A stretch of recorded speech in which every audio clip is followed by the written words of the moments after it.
Jimi Hendrix est soudainement de retour sous les projecteurs et les gens ne peuvent s'empêcher d'en parler. Après plus de 50 ans, l'État de Washington a enfin admis ce que les fans de musique savaient depuis toujours. Aujourd'hui, pour la première fois depuis des décennies, quelque chose d'énorme se produit sur les scènes américaines. Les stars de la musique se battent pour en faire partie. Une légende met même fin à sa retraite juste pour participer. Internet est en effervescence face à ce qui se passe actuellement concernant Jimi Hendrix. Jimi Hendrix est né le 27 novembre 1942 à Seattle, Washington, de ses parents Al et Lucille. Son enfance a été marquée par l'instabilité et les difficultés. Lucille, qui n'avait que 17 ans lorsque Jimi est né, et Al, un militaire en poste en Alabama, ont connu des difficultés financières et émotionnelles. Al n'a pas été autorisé à rentrer chez lui pour la naissance de son fils et lorsqu'il a demandé un congé, il a été enfermé pendant plus d'1 mois. La maison était remplie de chaos, les 2 parents de Jimi avaient des problèmes d'alcool, ce qui rendait leur environnement familial imprévisible. 4 des frères et sœurs de Jimi ont été emmenés par l'État et placés dans une famille d'accueil. Pendant une brève période, Jimi a vécu avec un ami de la famille en Californie. En 1945, après son retour de l'armée, Al ramena Jimi à Seattle. En 1951, Al et Lucille avaient divorcé et Al obtint la garde de Jimi et de son jeune frère, Léon. Tragiquement, Lucille est décédée d'une maladie du foie en 1958, alors que Jimi n'avait que 15 ans.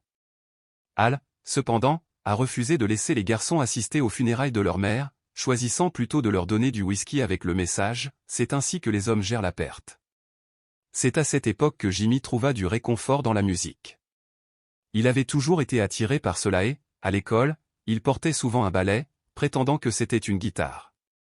Un travailleur social a remarqué sa fascination et a demandé si l'école pouvait lui fournir une vraie guitare, mais rien n'a abouti. En 1957, alors qu'il aidait son père à nettoyer une maison, Jimi trouva un ukulélé cassé avec une seule corde. La femme qui habitait là lui a permis de le garder. Il a appris à jouer tout seul en écoutant les chansons d'Elvis Presley. Après la mort de sa mère, elle a acheté à Jimi une vraie guitare, qui est devenue son évasion.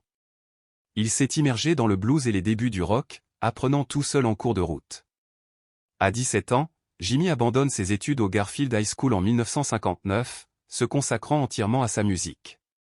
Il a joué avec des groupes locaux tels que les Rocking Kings et les Velvetons. Il n'avait pas d'emploi stable et avait souvent des difficultés financières.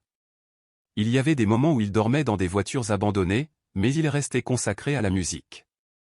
Jimi a observé de près les autres musiciens, apprenant de nouvelles techniques, comme jouer de la guitare avec ses dents, un mouvement qu'il a adopté dans le cadre de son numéro. En 1961, à l'âge de 19 ans, Jimi a été arrêté pour avoir roulé dans une voiture volée et a passé une semaine en prison. On lui lance un ultimatum, soit aller en prison, soit rejoindre l'armée. Il choisit cette dernière et intègre la 101e division aéroportée, connue sous le nom de Screaming Eagles, une unité célèbre pour son rôle dans le débarquement du jour J pendant la Seconde Guerre mondiale. Il a suivi une formation de base à Fort Ord en Californie et est devenu soldat en août 1961. Sa vie militaire n'a cependant pas été facile. Jimi n'aimait pas la structure et les règles rigides, et il exprimait fréquemment son mécontentement dans des lettres à son père. Mais il y avait une chose qui permettait à Jimi de continuer, sa guitare Dane électro rouge, qu'il avait baptisée Betty Jean.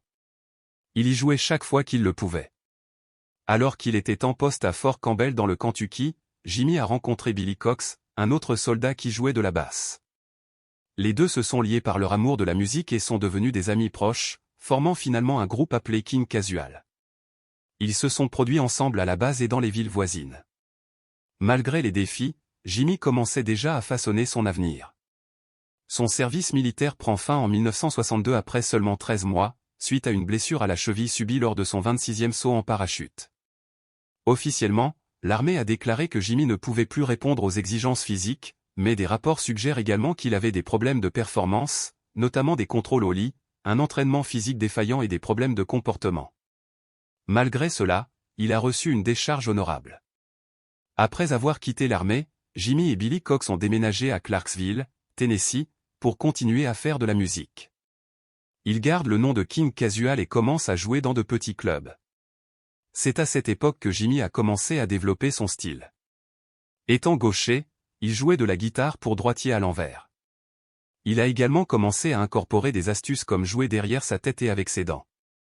La pression pour divertir était immense, et Jimmy a un jour fait remarquer, « Là-bas, vous devez jouer avec vos dents, sinon vous vous faites tirer dessus. » Le public attendait plus que du talent musical, il voulait un spectacle. Si un artiste ne se démarquait pas, on ne lui demanderait pas de revenir. De 1962 à 1965, Jimmy s'est produit en tant que guitariste suppléant sur le circuit Chitlin, un ensemble de lieux où les musiciens noirs pouvaient se produire pendant la ségrégation. Les conditions étaient souvent dures et les salaires minimes, voire inexistants. Bobby Rush, un autre artiste du circuit, a rappelé qu'ils étaient parfois payés en nourriture. En janvier 1964, Jimmy se sent frustré par sa position de guitariste suppléant. Il voulait plus de contrôle sur sa musique et sa carrière, il a donc pris la décision de quitter le circuit. Il a déménagé à Harlem, New York, et a séjourné à l'hôtel Teresa. Il y rencontre Lithofan Fede Prigon, figure incontournable de la scène musicale de Harlem, qui devient sa petite amie et lui propose son soutien. Jimmy a également rencontré les frères jumeaux Arthur et Albert Allen, profondément enracinés dans les clubs de musique de Harlem. Jimmy a commencé à se produire dans diverses salles de la ville, essayant de se faire remarquer. En février 1964, Jimmy participa au concours nocturne amateur au théâtre Apollo et remporta la première place, ce qui renforça sa confiance et sa réputation. Peu de temps après, il a reçu une offre pour rejoindre le groupe des Alley Brothers en tant que guitariste. Il s'agissait là d'un grand pas en avant. En mars 1964, il enregistre son premier morceau en studio, un single en 2 parties intitulé Testify avec les Alley Brothers, bien qu'il ne figure pas dans les charts. Pourtant, c'était un début. En mai, Jimmy a joué de la guitare sur Merci Merci de Don Covey, qui a atteint la 35e place du classement Billboard. Au cours des mois suivants, Jimmy en a eu assez de jouer le même set tous les soirs avec les Alley Brothers et a quitté le groupe. Il rejoint ensuite le groupe de tournée de Little Richard, The Upsetters. En février 1965, Jimmy enregistra un single avec Little Richard intitulé I Don't Know What You Got, But It's Got Me. La chanson n'a pas bien marché dans les charts, atteignant seulement le numéro 92. La renommée de Little Richard déclinait à l'époque et leur relation était souvent tendue.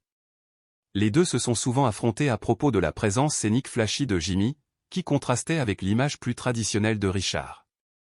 Fin juillet 1965, le frère de Richard, Robert, vira Jimmy du groupe. Le 27 juillet 1965, Jimmy signe son premier contrat d'enregistrement avec Juggy Murray chez Sur Record. Il a également brièvement rejoint les Alley Brothers avant d'enregistrer un autre single, Move Over and Let Maître Dance, plus tard cette année-là.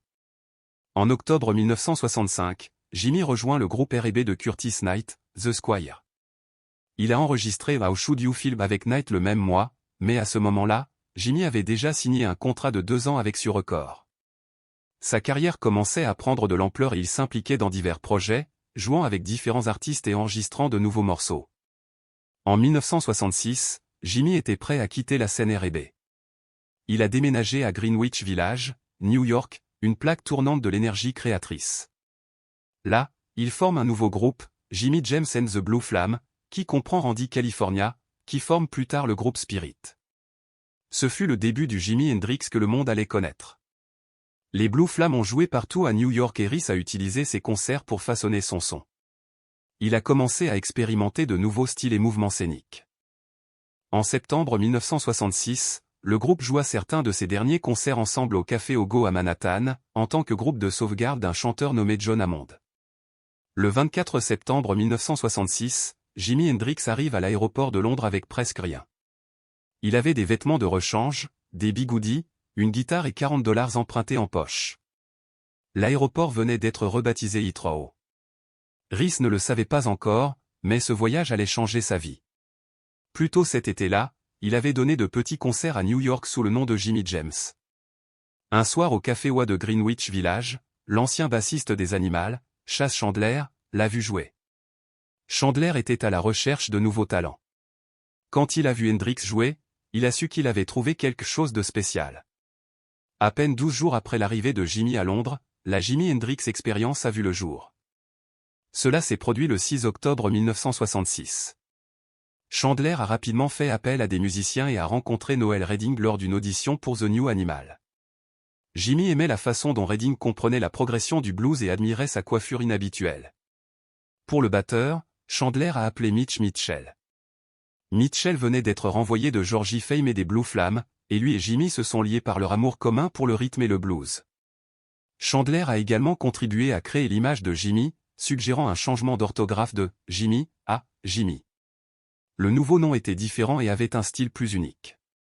Le groupe a immédiatement commencé à jouer. En une semaine, ils rejoignent le chanteur français Johnny Hallyday pour une tournée de 4 spectacles en France. Le 23 octobre, ils ont enregistré leur premier single, Hey Joe, au studio de Lanlea à Londres.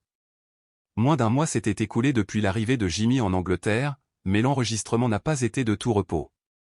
Leurs amplis Marshall bruyants causaient des problèmes avec l'équipement du studio. Jimmy se sentait également nerveux à propos de son chant. La face B du single Stone Free a été enregistrée le 2 novembre. C'était la première chanson originale que Jimmy a écrite avec le groupe. Chandler l'avait encouragé à l'écrire pour que Jimmy puisse gagner de l'argent grâce aux droits de publication. Même avec leur talent, obtenir un contrat d'enregistrement était difficile. Finalement, les managers des Who, Kit Lambert et Chris Stamp, les ont signés sur leur nouveau label, Track Record. Comme Track était encore nouveau, le premier single est sorti chez Polydor le 16 décembre 1966. Hey Joe est entré dans les charts britanniques au numéro 41. Il a ensuite atteint la 6e place et est resté dans les charts pendant 10 semaines. Jimmy est également apparu dans des émissions de télévision comme Prêt, Allez-y et Top des Pop, ce qui a aidé la chanson à attirer plus d'attention. Quelques mois plus tôt, il était guitariste suppléant dans de petits clubs new-yorkais, mais il est désormais en train de devenir une star. Chas Chandler avait un plan. Il voulait s'assurer que les bonnes personnes verraient Hendrix jouer. Le 1er octobre 1966, juste une semaine après l'arrivée de Jimmy, Chandler l'emmena à la London Polytechnic, où jouait Cream. Jimmy a demandé s'ils pouvaient les rejoindre sur scène et ils ont accepté. Il a joué Killing Floor de Howlin' Wolf et a stupéfié la foule. Eric Clapton était dans les coulisses, choqué et sans voix. En allumant une cigarette, il a dit à Chandler, « Tu ne m'as jamais dit qu'il était si bon. » À la mi-novembre, Jimmy jouait des concerts au club Bag O'Neill. La foule était remplie de stars comme Paul McCartney, John Lennon, Mick Jagger, Jeff Beck, Pete Townshend et Brian Jones. Ils ne pouvaient pas croire ce qu'ils voyaient. Kevin Ayers s'est souvenu de la scène et a déclaré qu'ils juraient tous sous le choc. À cette époque, Jimmy a emménagé au 34 Montague Square avec sa petite amie Cathy Etchingham. L'appartement appartenait à Ringo Starr et Chandler et sa petite amie y vivait également. Jimmy s'est produit dans des clubs d'élite comme le Scotch of St. James près du palais de Buckingham, où les Beatles et les Rolling Stones avaient leur propre table. Chandler avait fait ce qu'il avait prévu de faire. Il a fait d'Hendrix le musicien le plus parlé de Londres en seulement 2 mois. Pourtant, tout ne s'est pas bien passé.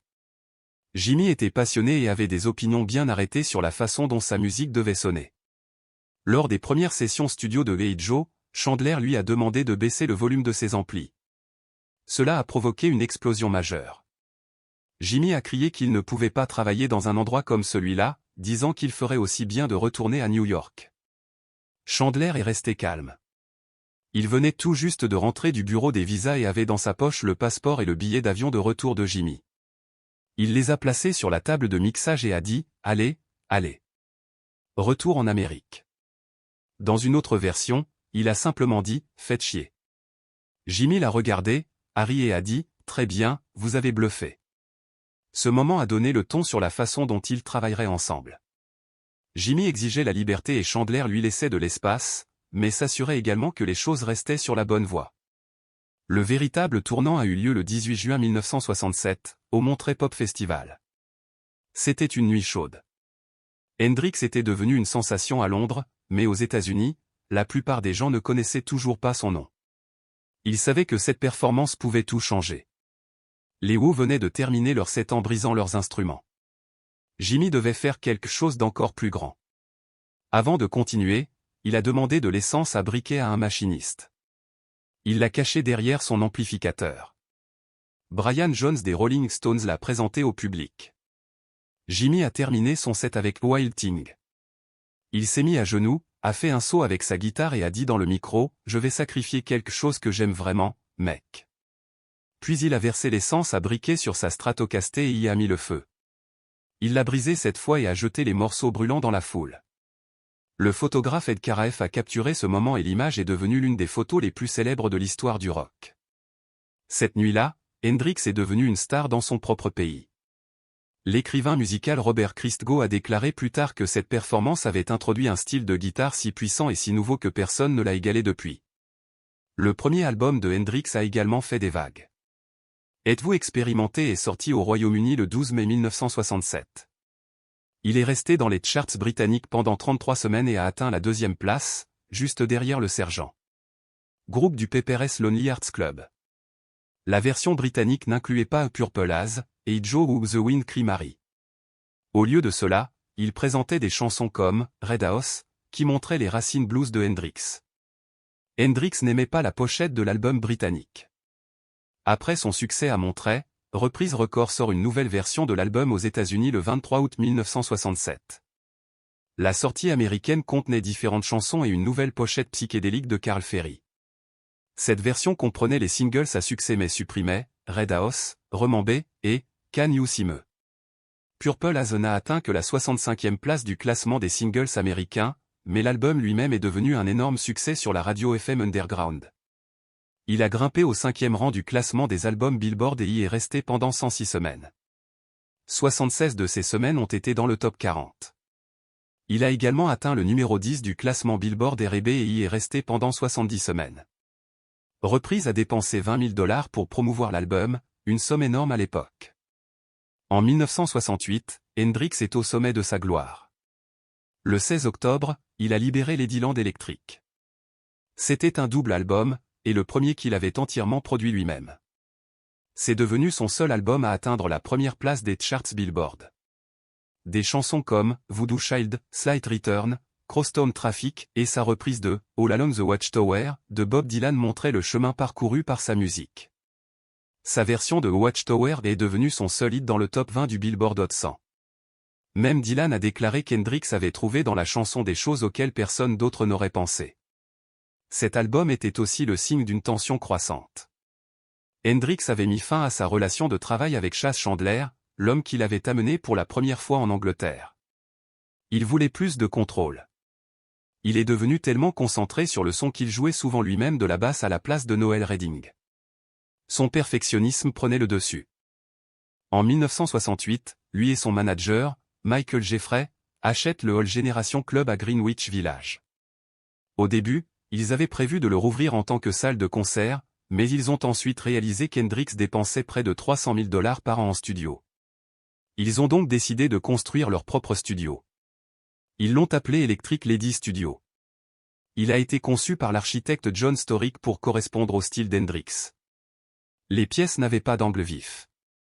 Il y avait des fenêtres rondes, des lumières douces et des peintures murales colorées. Tout était censé être créatif et calme. Mais le projet connaît des difficultés. Hendrix gagnait jusqu'à $100 000 par spectacle dans des lieux comme le Madison Square Garden. Mais même cela ne suffisait pas. Le studio a mis 2 fois plus de temps à terminer et a coûté près d'$1 million à la fin des années 1970. Le 15 juin 1970, Hendrix y joue pour la première fois. Il a joué avec Steve Winwood et Chris Wood de Traffic. Le lendemain, il enregistre Night Bird Flying. Le 25 août, le studio a officiellement ouvert ses portes. Mais Hendrix était déjà parti pour l'Angleterre et n'est jamais revenu. Il n'a jamais revu le studio terminé. La fin de la Jimi Hendrix Experience est survenue plus tôt cet été-là. Le 29 juin 1969, ils donnent leur dernier concert au Denver Pop Festival. Le festival s'est déroulé au Mile High Stadium pendant 3 jours. Les billets coûtaient $6 par jour ou $15 pour tout le week-end. Ils mettaient en vedette des artistes comme Joe Cocker et Creedence Clearwater Revival. Ce jour-là, Hendrix a tenu une conférence de presse au cours de laquelle il a présenté Billy Cox comme son nouveau bassiste. Cox était son ami de l'armée. Noel Redding et Mitch Mitchell n'en avaient pas été informés. Le groupe était en train de s'effondrer. Au cours de leur set, environ 2500 personnes qui ne pouvaient pas entrer dans le stade ont commencé à se battre avec la police. Les policiers ont tiré des gaz lacrymogènes pour contrôler la foule. Le gaz a explosé dans le stade. Hendrix et le groupe ont dû quitter la scène. Ils se sont enfuis dans un fourgon, mais celui-ci a été rapidement encerclé par des fans paniqués. Le toit a commencé à s'effondrer. Mitch Mitchell a déclaré plus tard qu'il pensait qu'ils étaient sur le point d'être écrasés. Le lendemain, Noel Redding rentrait en Angleterre. C'était la fin de l'expérience originale. Plus tard cet été-là, Hendrix a joué à Woodstock. Il était censé clôturer le spectacle le dimanche soir, le 17 août 1969. Mais l'événement s'est déroulé en retard. Hendrix n'est monté sur scène qu'à 8 heures le lundi 18 août. La majeure partie de la foule était partie. Sur les 400 000 personnes venues à Woodstock, seulement 30 000 environ y étaient encore. Il y a eu une bagarre dans les coulisses pour savoir si Jimmy devait jouer le Star Spangled Banner. Michael Jeffrey ne le voulait pas. Il a déclaré que la chanson avait provoqué une émeute à Dallas et craignait qu'elle ne provoque à nouveau des problèmes. Mais après le départ de Jeffrey, le promoteur musical Jerry Morrison a dit à Jimmy de le faire quand même. Jimmy est monté sur scène et a joué l'hymne d'une manière que personne n'avait entendue auparavant. Sa guitare faisait des bruits de bombes, de sirènes et de cris. C'était bruyant, étrange et inoubliable. Certains pensaient que c'était politique. Jimmy a dit plus tard que non. Il a dit qu'il jouait simplement ce qu'il ressentait. En 1966, tout commence à changer pour Jimi Hendrix. C'était l'année où il prenait du LSD pour la première fois. À partir de ce moment, sa musique a commencé à ne ressembler à rien de ce que quiconque avait entendu auparavant. Selon sa petite amie Cathy Etchingham, Jimmy a commencé à avoir des visions et voulait les transformer en musique. Il essayait de les expliquer aux gens, mais la plupart du temps, cela n'avait aucun sens. Ses idées n'étaient pas liées au monde réel. Mais quand il jouait de la guitare, ses visions prenaient vie. Le LSD lui a ouvert une nouvelle porte et il a continué à la franchir. Il ne s'est pas retenu. En 1967, il prenait de l'acide pendant ses représentations. Au Monterey Pop Festival, il prenait du LSD lorsqu'il montait sur scène. Cette nuit-là, il a mis le feu à sa guitare. Cela a choqué la foule et fait la une des journaux du monde entier. Mais ce n'était pas seulement pour le spectacle. C'est un moment qui a montré jusqu'où il était prêt à aller. Il poursuivait quelque chose de plus grand que la musique. À la fin des années 1960, le LSD faisait désormais partie intégrante de sa vie. Il en était de même pour la marijuana, le hashish, les amphétamines et la cocaïne. Ces drogues l'accompagnaient toujours en tournée. Ils ont façonné son son. Des chansons comme Brume Violette venaient de ce monde. Des morceaux comme 1983. Un triton que je devrais devenir, racontait des histoires étranges qui ressemblaient à des rêves. Le biographe Charles Cross a déclaré que très peu de stars étaient aussi liées à la culture de la drogue que Jimmy. Sa musique est devenue le miroir du monde psychédélique dans lequel il vivait. Mais il y avait une autre facette de lui que peu de gens voyaient. Il avait un sérieux problème d'alcool. Quand il a bu, quelque chose a changé. Ses proches ont déclaré qu'il était devenu en colère. La paix et le calme avaient disparu. L'un des pires moments s'est produit à la fin des années 1960. Au cours d'une dispute ivre, il a frappé sa petite amie, Carmen Barrero, avec une bouteille de vodka. La coupure au-dessus de son œil nécessitait des points de suture. Sa consommation d'alcool a commencé tôt. En juillet 1962, après avoir quitté l'armée, il dépensa la quasi-totalité de ses $400 d'économie pour une seule nuit de beuverie. Il a dit un jour que les gens lui disaient qu'il devenait stupide quand il buvait. Mais à mesure qu'il devenait plus célèbre, le problème s'aggravait. Il a été arrêté à plusieurs reprises au cours de tournées pour s'être impliqué dans des bagarres ivres. Ses proches disaient que l'alcool faisait ressortir une autre facette. Une personne l'a appelé la plus grande malédiction de sa vie. Cela provoquait des sautes d'humeur et des explosions parfois violentes qui ne correspondaient pas à l'image publique que les gens voyaient sur scène. Puis vint l'arrestation à Toronto. Le 3 mai 1969, Jimmy atterrit à l'aéroport international de Toronto. Les douaniers l'ont arrêté et ont trouvé de petites quantités d'héroïne et de hashish dans son sac. Ils l'ont arrêté à 13h30. Après que des tests ont confirmé que les médicaments étaient réels. Il a été libéré plus tard dans la journée sous caution de $10 000. Ce soir-là, il a donné un concert au Maple Leaf Gardens. Pendant Maison Rouge, il a changé les paroles et a dit « Dès que je sors de prison, je veux la voir ». Les accusations étaient graves. Le 5 mai, il a été officiellement inculpé de 2 chefs de possession de drogue. Chaque accusation était passible de 20 ans de prison. Ses camarades du groupe, Noel Redding et Mitch Mitchell, ont déclaré plus tard qu'ils avaient été prévenus la veille d'un arrêt prévu. Ils pensaient que quelqu'un avait caché la drogue. Pour son procès en décembre 1969, Jimmy dut se couper les cheveux et porter des costumes formels. Le procès a duré 3 jours. Après 8 heures de discussion avec le jury, il a été déclaré non coupable. À l'extérieur du palais de justice, il a souri, a brandi une pancarte de paix et a déclaré « Le Canada m'a offert le meilleur cadeau de Noël que j'ai jamais eu. » Mais la liberté n'a pas apporté la paix. Le 3 septembre 1970, alors qu'il était en tournée en Europe, Jimmy arrive à Göteborg, en Suède. Ce jour-là, il fut accueilli par Eva Sundqvist. Elle a affirmé qu'il était le père de son fils, James. L'enfant était né le 5 janvier 1970. Elle a déclaré qu'ils avaient été ensemble lors de son concert à Stockholm en janvier 1969. Ce n'était pas la première fois que quelqu'un faisait une telle déclaration, mais le moment choisi n'a fait qu'empirer les choses. Jimmy était déjà fatigué, consommait beaucoup de drogue et épuisé émotionnellement. Le concert de ce soir-là était un désastre. Il a oublié les paroles. Il errait de chanson en chanson. Les gens dans le public ont dit qu'il avait l'air complètement perdu. 2 semaines plus tard, c'était la fin. Dans la nuit du 17 septembre, Jimmy était avec sa petite amie, Monica Danaman. Ils ont bu du vin dans son appartement de l'hôtel Samuran à Londres.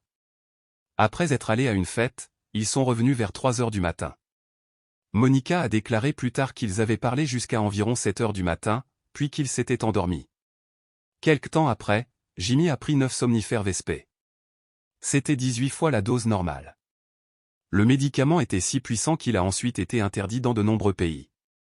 Dans les jours qui ont précédé sa mort, Jimmy était malade. Il était épuisé et avait probablement la grippe. Il perdait également confiance dans les gens autour de lui. Il se sentait piégé par l'industrie musicale et incertain quant à son avenir. Il n'avait que 27 ans. Cela l'a placé dans le tragique 27 Club, aux côtés de Janis Joplin, Jim Morrison, Brian Jones et plus tard de Kurt Cobain et Amy Winehouse. Le 18 septembre 1970, à 11h18, une ambulance est appelée à l'hôtel.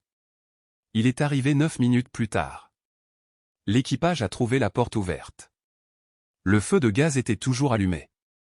Jimmy était allongé dans son lit. Il était couvert de vomi. Ses voies respiratoires étaient complètement bloquées. Bizarrement, Monica n'était pas là, même si elle a déclaré plus tard qu'elle ne l'avait jamais quitté. L'ambulancier Reggie Jones a déclaré que c'était l'une des pires scènes qu'il ait jamais vues. Le vomi était sombre, presque noir, et imprégnait l'oreiller. Hendrix a été transporté à l'hôpital Saint-Marie Abbott. Les médecins ont tenté de le réanimer, mais il était trop tard. Son décès a été constaté à 12h45. Il y avait encore des questions. Le chirurgien John Bannister a déclaré que du vin rouge coulait des poumons et de l'estomac de Jimmy. Il pensait que Jimmy s'était noyé soit à l'hôtel, soit sur le chemin de l'hôpital, mais les rapports toxicologiques montraient très peu d'alcool dans son organisme. En 1992, de nouvelles questions ont conduit à une enquête privée. Scotland Yard a rouvert le dossier et interrogé toutes les personnes impliquées. En 1993, ils ont de nouveau classé l'affaire. Aucune réponse claire n'a été trouvée. Jimi Hendrix est de retour sous le feu des projecteurs en 2025. Même s'il est décédé il y a plus de 50 ans, son héritage est toujours aussi fort. Le 18 mars 2025, l'État de Washington lui a décerné la médaille du mérite. Il s'agit de la plus haute distinction que l'État puisse décerner à un civil. La cérémonie a eu lieu au Capitole à Olympie. Le gouverneur Bob Ferguson a remis le prix aux côtés du lieutenant-gouverneur Denny HEC et du secrétaire d'État Steve Hobbs. Ils l'ont remis à la famille d'Hendrix et au musée de la culture pop, qui présente une exposition complète sur sa vie et sa musique. La médaille a été décernée en reconnaissance à Jimmy pour son influence tant dans l'État que dans le monde. Le gouverneur Ferguson l'a qualifié de l'un des guitaristes les plus influents de tous les temps. Il a déclaré que l'impact de Jimmy allait bien au-delà de Washington et avait contribué à façonner la musique moderne. Pendant que cet honneur se déroulait à Olympie, quelque chose d'autre se passait sur la route. L'expérience Hendrix Tour a fait son retour après une interruption de 5 ans causée par la pandémie. La tournée parcourt l'Amérique du Nord avec un groupe de musiciens qui jouent les chansons de Jimmy et célèbrent son travail. Ce soir, 21 mars, le spectacle a lieu au Chicago Theatre. Cela fait partie d'une tournée de 33 jours qui couvre les principales villes des États-Unis. La programmation de la tournée est remplie de grands noms. Kenny Wayne Shepherd se produit aux côtés de Zakk Wylde, connu de Pantra et Black Label Society. Eric Johnson fait également partie du groupe. Il en va de même pour Marcus King, devin allemand, Samantha Fish et Chris Kingfish, Ingram. Chaque artiste apporte son propre son, mais ils s'unissent tous pour honorer la musique d'Hendrix. Un invité spécial devrait apparaître au spectacle final. Le 12 avril, la tournée se terminera au Fox Theatre d'Atlanta. Ce soir-là, la légende du blues Buddy Guy reviendra sur scène. Il a 88 ans et a annoncé sa retraite des tournées l'année dernière. Cette prestation est un moment rare. C'est d'autant plus significatif que Buddy Guy est la seule personne du line-up que Hendrix lui-même qualifie d'influence. Buddy Guy a partagé un message sur l'événement. Il a dit qu'il se souvient encore de sa rencontre avec Jimmy dans un club de New York en 1968.